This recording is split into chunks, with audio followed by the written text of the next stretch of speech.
Hello, beautiful people. It's Saturday evening again, and Oye is back on Parenting Essentials. Thank you for joining me today, and let me know where you're joining me from. Please let me know if I'm audible. I would love to know so that we can get started. Hopefully, network and everything is going to go well. All right, let me know where you're joining me from. If you can hear me, let me know you can hear me. Another beautiful Saturday evening, and one of my favorite time is Parenting Essentials coming to you from the Vision Guide. All right, who is there with me today? Who is there with me today? Parenting Essential, who is there with me today? Please say hello, say hi, and let me know where you're joining me from. Kindly let me know where you're joining me from. Let me know if I'm audible. Let me know where if I am audible. Parenting Essential time.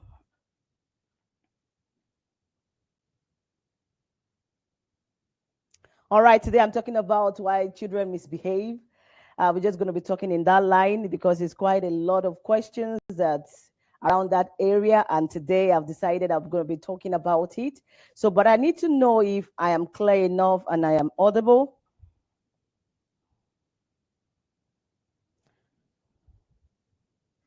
All right, who is there? Who is there? Who is there? Is it manageable? Can we roll? Am I audible? All right. Why do children misbehave? Why do you think children misbehave? This is a word that we always get, even though those who are not parents yet, the intending parents, maybe you're an auntie, you're an uncle, you're a teacher, you just say, that child is always misbehaving. That child is always misbehaving. Why do you think children do misbehave? Why the children do misbehave? But let me just state a clear note on something that we have to know before we dive into today's discussion is you have to know that many believe that parenting is about controlling children. A lot of parents, maybe being intending parent, many believe, so many people on this know that parenting is about controlling children's behavior. It's about training them, controlling their behavior to act, to behave like an adult. But one thing I know for sure, and I believe it's a lot of intelligent people have said the same, that one thing is sure, one thing I also believe that parenting is about controlling your own behavior as an adult.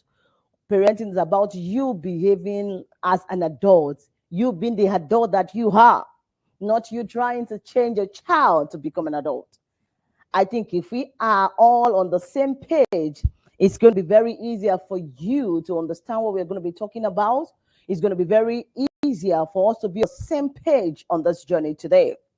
So parenting, as it is not about you controlling that child to become an adult or controlling that child's behavior to say. But parenting is all about you understanding the role of a parent by you behaving as the adult that you are, controlling yourself as an adult. That is when you can have a very smooth journey in this parenting. That is when you can have a peaceful parenting journey. When you understand this, you're going to definitely have a peaceful parenting journey. I hope I'm audible because I'm going to roll. I hope I'm audible. I hope I am audible. So part of our job as modern day parent, part of our job is to continue to build the skill of showing up in connecting during hard moments. Parenting itself is a skill that we have to learn. It's a learned skill. I've said this over and over again because many do believe, this is what I saw my parent did this, my parent, my aunties, my grandma, this is what I saw growing up, and this is what parenting is all about. But I beg to disagree that parenting is about you, that you continually build the skill of showing connection during our time. It means we're talking about a child's misbehavior. What are hard times? Hard times are moments that maybe the children are actually misbehaving, but yet you're not going to lose yourself or cease to be a parent because the child is misbehaving. You have to continue to show uh, Connections. You have to continue to build skills. So this connection, if you don't build the skill, you are going to lose track at this point. The point that you call the hard moments when the children are misbehaving. So your job, my job as a parent, or you're an intended parent, a caregiver, or a teacher, is for you to build that skill. I'm just going to do it. I'm just going to control my emotion. No, it's not always easy for anybody, not to talk of adults. I'm not even talking about anyone to control self-emotion. You have to be intentional in learning the skill. It's a learned skill.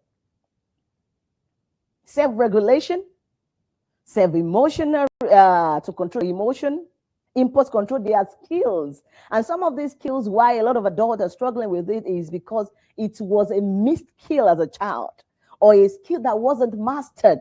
Hence, a lot of struggling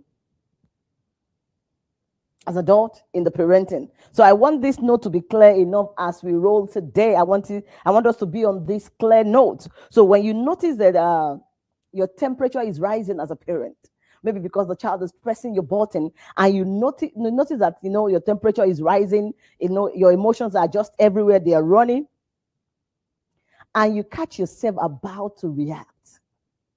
I'm not talking about respond. You know that if you don't hold it, if you don't take a deep breath, you're just going to burst into shouting and ranting on that child. If you catch yourself about to react, just say to yourself, it is always good for us. When I talk about self-talk, I've said a lot about self-talk. I've spoken a lot about, taking a moment and reflecting on what is happening. Self-reflection, self-check, self-talk. Oh yeah, you can't do that. This is not good enough. I can do better. So anytime you notice yourself that your temperature is increasing because of your child's misbehavior, those are hard moments. Once you know that I am going to react, not going to communicate or respond, please always take a moment to take a pause and say this to yourself. It is a hard moment. Acknowledge it. You have to acknowledge that feeling. I'm not saying you should deny the feeling you're having. You cannot deny the feeling. You have to acknowledge that feeling at that time. It is a hard moment, and it makes sense. It makes sense why I'm feeling like this. It's okay. I'm triggered. My emotions are everywhere because of the situation, but I can respond with kindness. I can still show empathy. You're not going to be in denial that, oh, this is bad that I'm feeling like this. Why do I want to shout at my child? That is not the point. It is okay for you to acknowledge the feeling you're having. Know that it's because of the situation. It's because the child pressed your button. But however, you have the strength, you have the ability to control that emotion and to say to yourself, I can show empathy. I can speak word of kindness. I can show kindness to my child, because that is what is expected of you as a parent. Am I making sense to somebody? Am I audible? I just hope I'm audible. Am I making sense to somebody? It's okay to feel like that if you're not in trouble. You're not in trouble, and it's not a crime. It is not a crime. So you have to know that it is not about you apportioning blame. What a lot of people do at this time, this hard time, this time that children are misbehaving, is just to say any word that comes to their mind, to apportion blame, to just rant. It is not the time. It is not the time. And that time may never come. So let's just grow on this note. So instead of you just apportioning blame, shifting blame, passing judgment, this is what you do every time. I know you're going to do that anyways. You don't do better. Sometimes we say these things to our children. We think we are correcting, or we are raising them well, or we are building them. No, there is difference between you doing a correction, like a kind of discipline, or you apportioning blame. You're judging the child. I know that is what you're going to do. You can't do better. I know that is exactly what is going to happen. You are just shifting the blame. You're just being judgmental at this point. And you have to be careful, especially when you're dealing with a strong-willed child, especially when you're already saying in your head, my child is misbehaving, or my child is stubborn. You have to note it. You have to check it. You have to be careful. You have to be careful. Don't just assume, don't just push blame. I want you to know that you cannot help somebody or someone or a child that you have judged already. A child that you have judged. I know you cannot do it better. I know you're going to do that. Now you want to help the child. This is how to do it. It doesn't just work. You don't know why that child reacted like that. I'm just trying to help you. Why are you behaving like that? I don't think you are trying to help the child. I think you are the one that needs that help first. This is where a lot of people get it mixed up. And many yet, still till now, they are not ready to listen to this truth. You cannot help a child who is struggling. Maybe it's a developmental delay. Maybe it's struggling with a delayed skill or whatever it is. A child that you have previously judged, it's going to be very difficult or almost impossible for you to help that child. So this is why a lot of parents, caregivers, find themselves in this dramatic situation of my child is stubborn. One of the reasons, my child is not listening, my child is talking back, because you always want to help a child that you have previously judged. So you have to know that. This is what you always do. It's always happening like that. Mind your words. Mind your words. So one of the biggest error of time is the error of assumption. We always assume sometimes. And when it comes to assumption, many times parents are guilty of the situation. Before the child is going to explain self, you already assumed and you don't want to listen to the child. This is what happened. Error. It's an error factorial to always jump into conclusion, to always be, just assume that this is what you think happened. I know you're a parent, I'm an adult. In the name of an Amanda, I know better. I'm not saying you do not know better, but sometimes, in fact, every time, give the child room to explain self. If they are willing to talk, don't just assume. Don't just.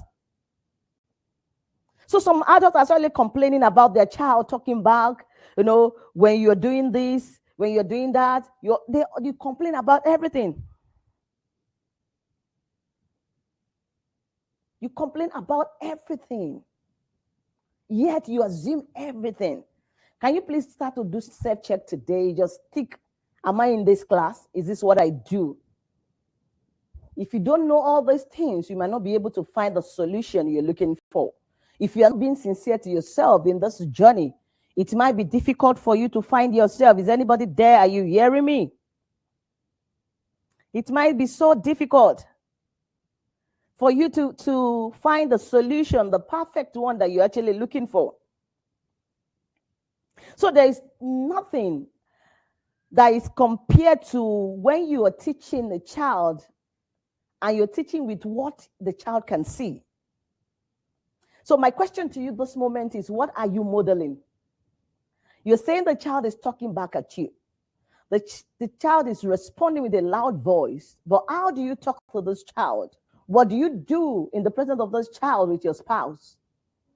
Your spouse is talking to you, but you're shouting back. But you're saying you're not talking to the child. It's not the child's business. That is you modeling what you're trying to fix. What you're actually seeing as a problem in the life of your child, you are modeling the child that this is what is okay. We can be so ignorant of this or not pay attention to this when we actually are not taking time to look at what is happening around us. You just complain about the child. When you don't take a moment to just think about yourself and see what is happening in the environment, are you actually giving that child an enabling environment? What sort of environment are you giving this child that you're even complaining about? You're always shouting. You're telling your child you're talking back at me, but you're talking back. That's what you're modeling. What are you modeling? What are you showing? What system do you have in place in your house? Do you even have a system at all? What system do you have in place in your house? I was saying before, I said there is nothing convincing as you teaching someone or someone something that you have applied to your life, something that is applicable to your life. Don't talk back because, give reasons why. Not just don't talk back. Don't talk cruelly because. But when you are teaching this person who lacks the skill, there is nothing that can compare with you using situations to show beyond you just talking, beyond you just saying, don't talk back. What is happening as you, to you as an adult? How do you deal with situation in the presence of those children that you're complaining that they are not listening? There is nothing convincing compared to what is applicable to your life. You know, it is more authentic to teach the truth you are living as parent. It is more authentic, it is more original for you to teach the truth you are living. Many are struggling because they are not teaching the truth they are living. Your truth is different from what you want to teach the child. But you believe that the child should learn the truth, not your own truth. But when it comes to children, it doesn't work like that. Do as I say, not what I do, might never work. So it is authentic, it is original, it is effective when you teach your child what you're living. You're telling your child you're always lying. You're always lying. It's not good to lie. But that is the same child you're going to send to the door and tell the person, I am not at home. It is nothing at that point. It is actually nothing to you because you actually have reasons why you don't want to see the person. But you're destroying the child you think you are building. Think about why you're struggling. This is not a time to judge anybody or to accuse anyone, but it's a time for you to actually look in depth to your life. Let it be personal. I'm checking myself, check yourself. And that is the aspect we say parenting is personal, because when you come to reflection or self-check, no one can do it for you. And when you're not truthful to yourself, you're going to struggle. When you're not truthful to yourself on this journey, when you're not ready to check your list and tick it and fix what is fixable or what needs to be fixed, you're going to struggle. What system are you putting in place? Or what system have you put in place in your house? These are questions that if you try to deceive yourself in the answers, you will not get results. It's not a cause. If you try to deceive yourself in your response, you might never get a result. In fact, you will not get a result, not might never. So you have to be intentional about this. So some parent perspective to failure, has pushed their children to the limits. What am I trying to say? I'm saying why some children might misbehave or why they might be talking back. I'm just giving an insight. That might not be applicable to your own child or to your family. I'm just giving a general view. Some parents have this idea that failure is bad. So anytime the child struggles to get results, maybe in the house chores or the skill you're trying to teach the child, or in their academics, they didn't do well in their grades, it's a problem. The child is going to go through hell. So many of you unknowingly have pushed your children to the wall. They don't know what to say again.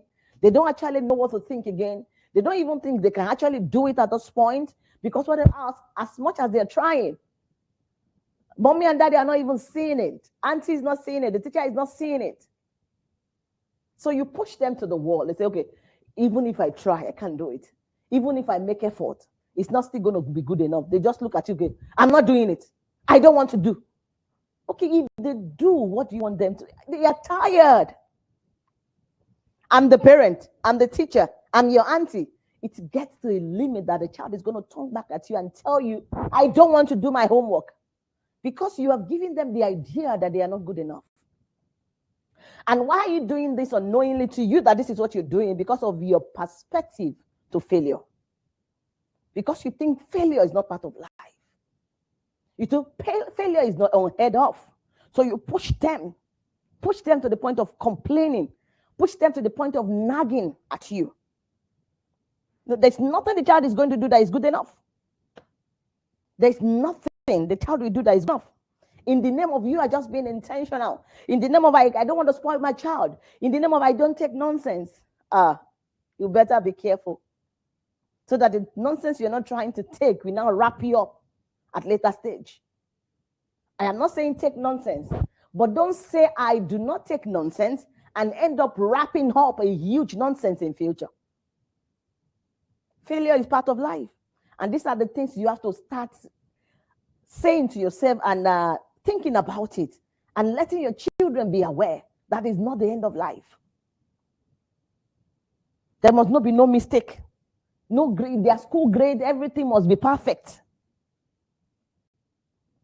And the next thing you say, If a child has come with a B, and because you came out in school as a first class, in your own report as parent, you got A+ all through, and you don't know why a child that you betted, with pride, a child that you betted will come home with B. You say, you are a failure.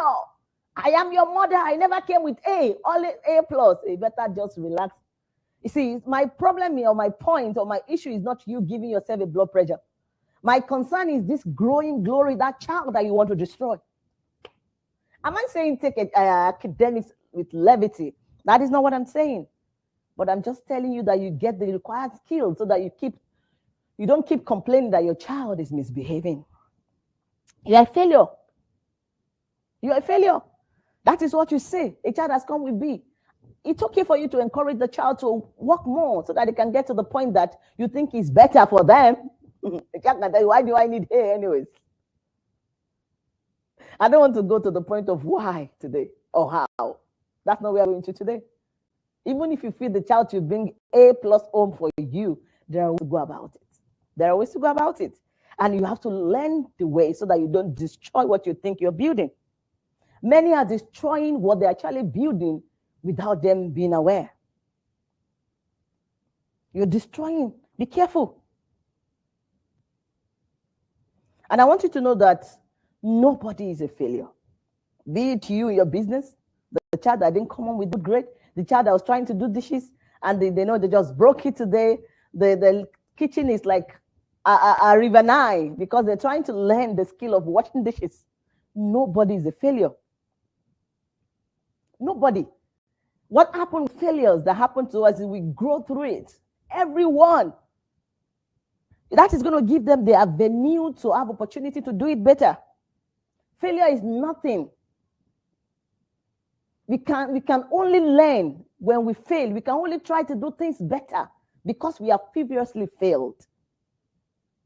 So don't present that with a child like, it's a problem. It is never a problem, but it's another opportunity for the child to do better. Even you as a parent, I don't want to come for you today. The businesses you have tried and you failed.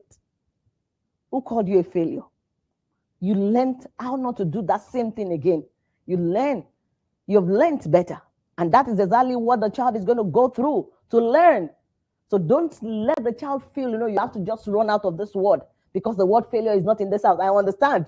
This is what a lot of people are saying in their family. Failure is not part of this family. In the name of Jesus. Hey, I'm a believer of God. That's not what I'm saying. Listen carefully.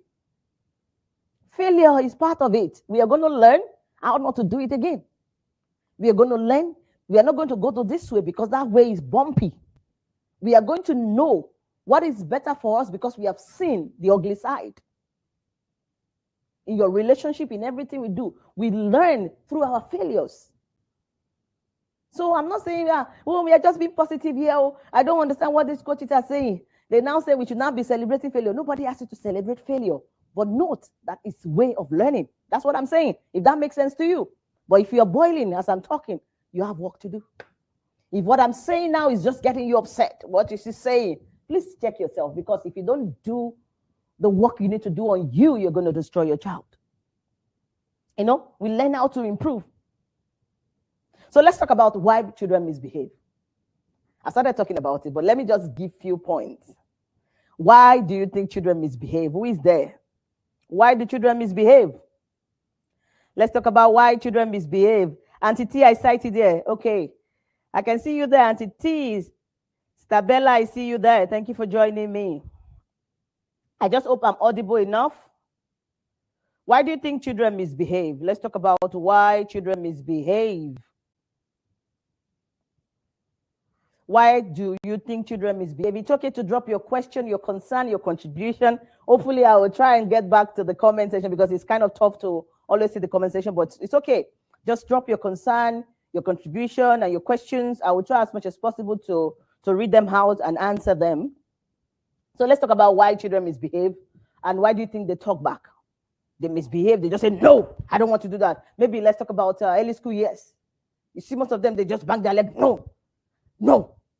Why do you think it's happening? And if you're asked to grade yourself as a parent, you're going to grade yourself. Amazing. You're going to give yourself, I'm I'm a 9+, I'm a 10/10 parent. Hey, hello. There's no 10/10 parent anywhere. I was saying it last week. I don't know if you're able to grab that video.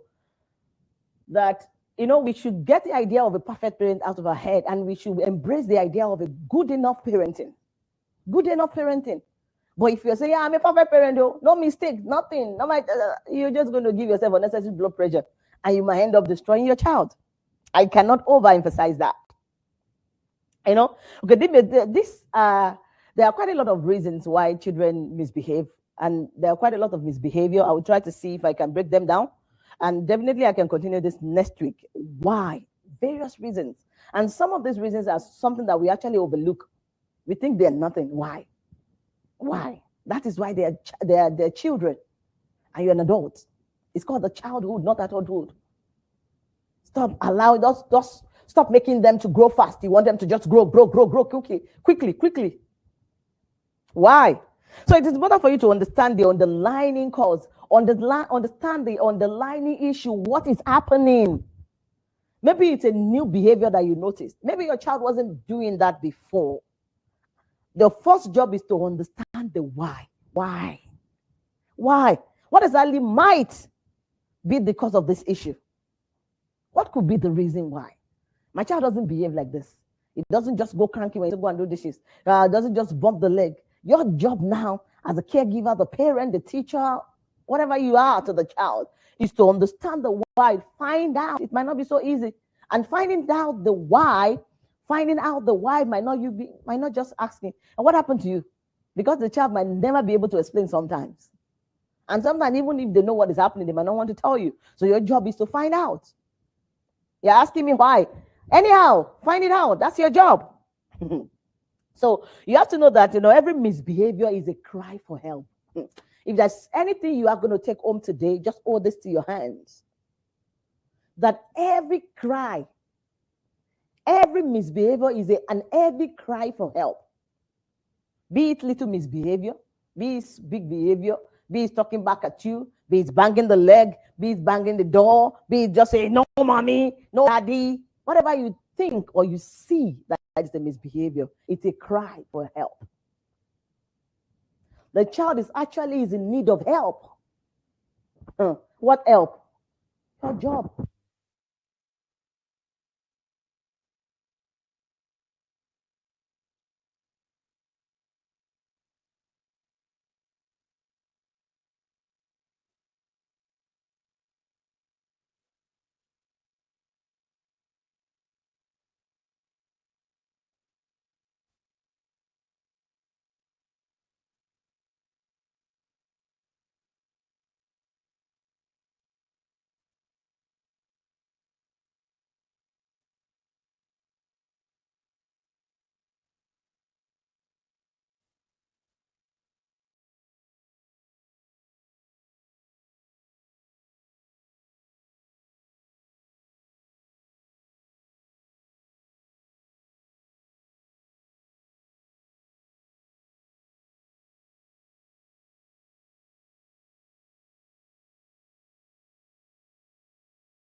That's why this happened. Sometimes they just act out to get their parent attention. When they feel ignored, when they feel neglected, they will act out. They have this negative attention. They will. They don't even mind being, they don't even be putting them on a timeout. Maybe you pre-reminded them, they don't care. For them, it's an attention. At least it's mommy that put me there. She knows I'm there.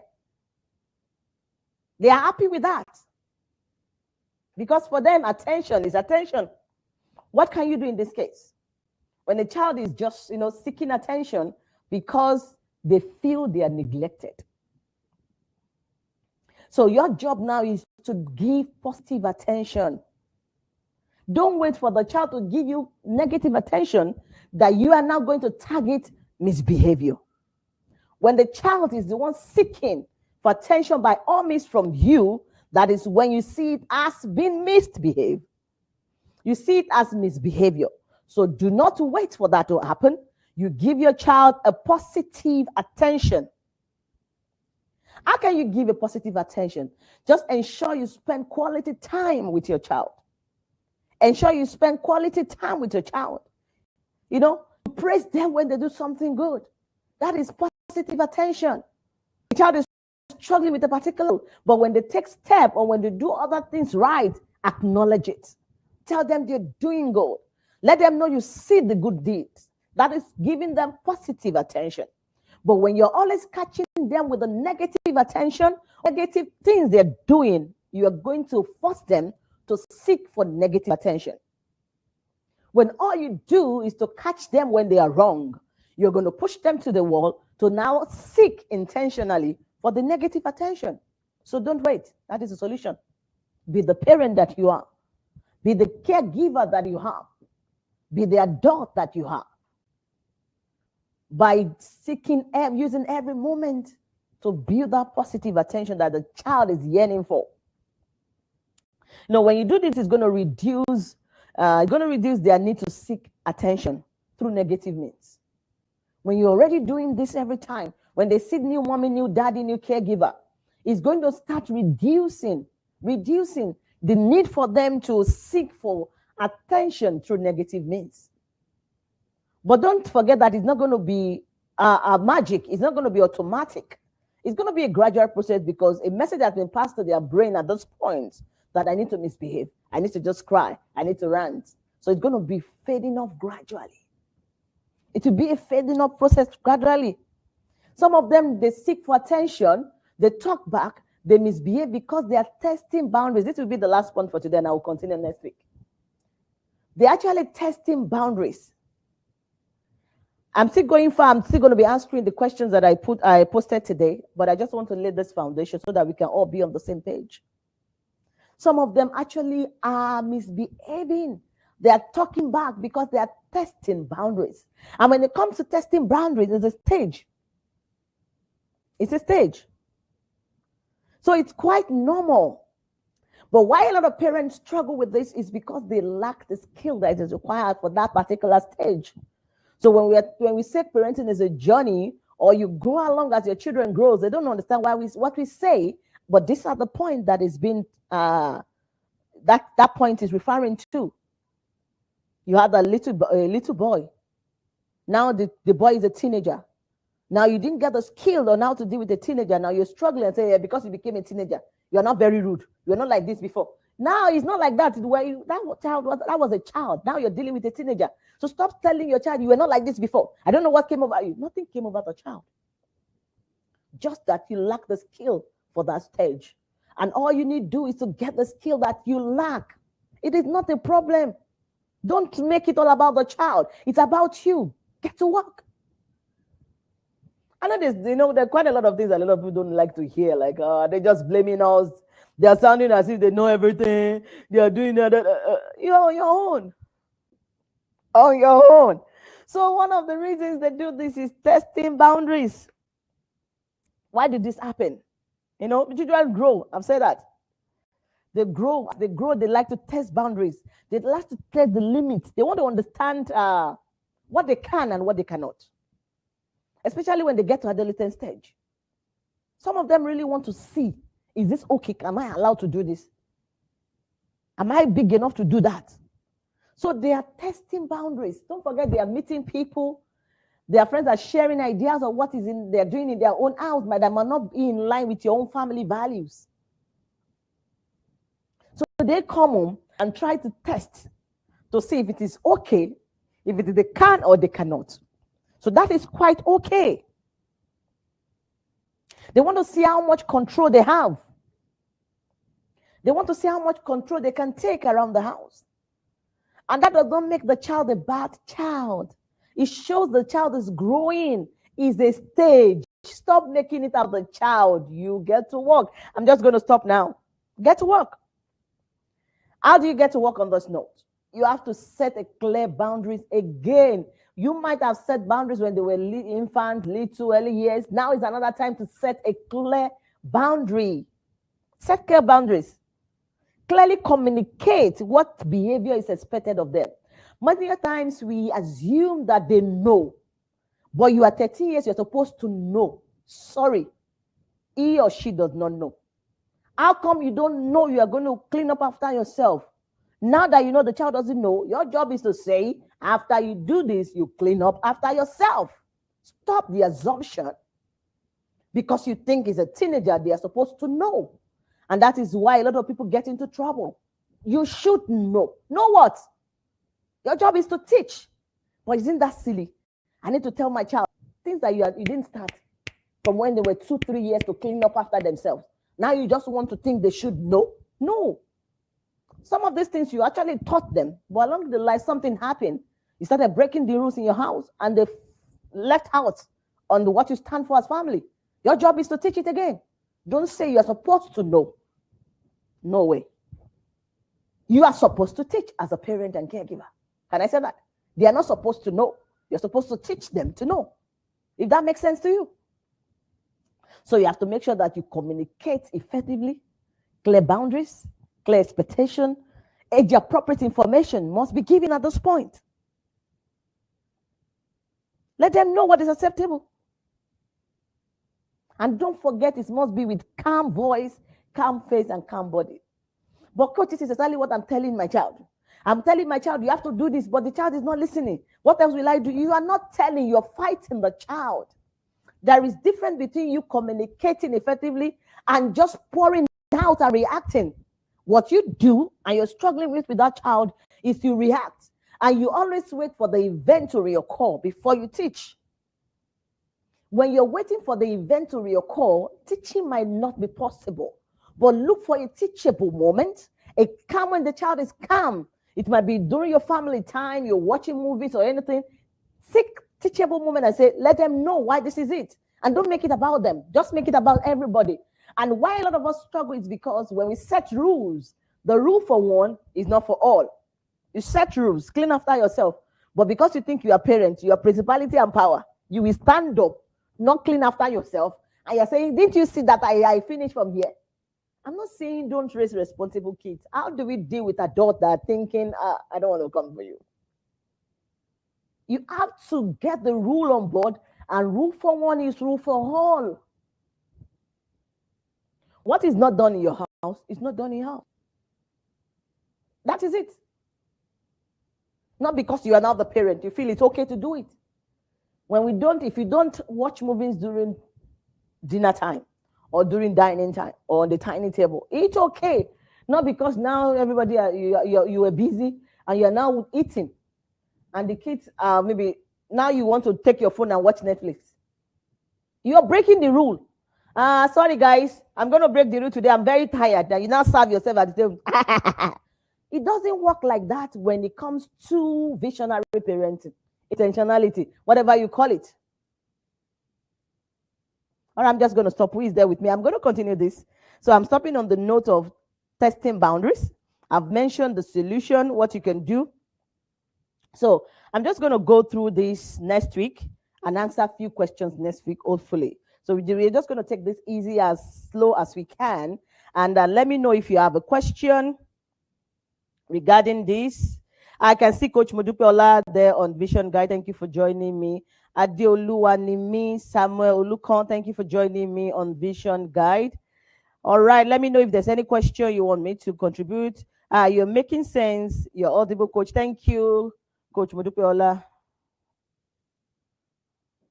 What are you modeling? That's it. A big question. What are you modeling? You can't give what you don't have. Absolutely. What are you modeling? Well, do we have any question? Let me check my page, my account. Any question right there? Any question? Who is there with me? Ba JJ, I cite you there. Fasha Yerut, Oluwashem, thank you for joining me. Sister Bukola, I see you there. Sister Bukola Fasha, I see you there. Communicate clearly and effectively. Absolutely, Auntie T. We have to be intentional in communicating. Sometimes, our work schedule, our programs, our issues of life, we get over us. But we are always in a rush to judge these children. But you came in cranky because of what your boss did to you or how they spoke to you. You did not drop them and come home and be the parent and go back to the office and be that the staff or whatever you are there. You're already being cranky to them. You didn't cook anything. You can't just say, I'm tired. No, no, no, no. They didn't make you tired. Your job, your business. So you always just blame these children because we don't take time to search ourselves and do our stop and check and see, am I actually in right frame of mind? Am I in control of my own emotions? You're not in control of your emotions. You're not talking with your calm voice, calm face, and calm body. But you just want the child to just be robot. Sit down, sit. Stand up, stand. It doesn't work like that.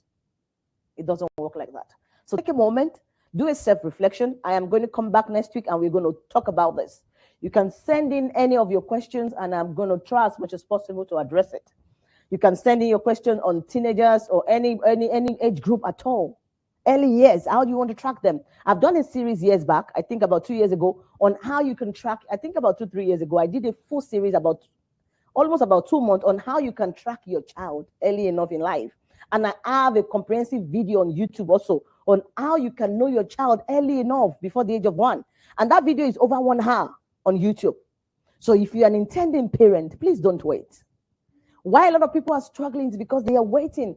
Do I even need to do this? You see people asking me, why do I have to come for the program, Parent-Child Connection? I'm single. This is the best time for you to come for it. And by the way, the Visionary Arc is going to be opening for the last batch of the year, batch November, December. So please just put down your name because we have limited slots. We are very intentional about the slot.